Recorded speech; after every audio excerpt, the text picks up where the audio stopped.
Information tonight in that disturbing case involving a young man named Justin Mohn, the man that police say beheaded his own father back in January in Bucks County. Well, his preliminary hearing was held today. Our Dawn Timoney has the latest from court.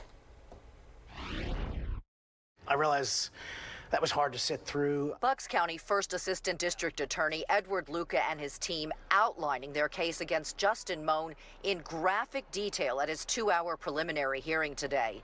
The 32-year-old accused of murdering and decapitating his father, Michael Mohn, at their Levittown home back in January.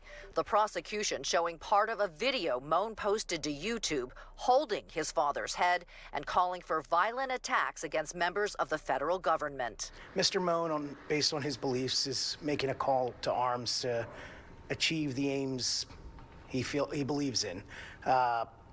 He did that through violence. The violence was the murder of his father, who, that's obviously not a coincidence, was a federal employee, and he essentially needed that murder to get his message across. Among the slew of charges against Mohn, first-degree murder, abuse of a corpse, possession of an instrument of crime, and terrorism, all bound over to trial except one of 3 terrorism charges. Mohn's attorney calling the case tragic on every level. I don't think there's any winners here, but that charge being dismissed, I think, is the right call. The prosecution says Mohn carefully calculated every detail of the murder, even had a to-do list. He talked about giving up his medical marijuana card in order to get the firearm. The defendant appearing to be smiling in the courtroom as he watched the horrific video being played. That's a little disturbing as well, but I'll let that speak for itself. Mohn's attorney asked if he learned anything about his client since his arrest. You've seen the video. You saw it was played here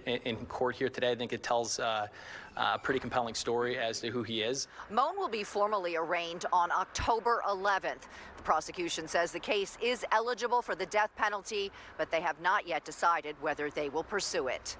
In Bucks County, Dawn Timoney, Fox 29 News.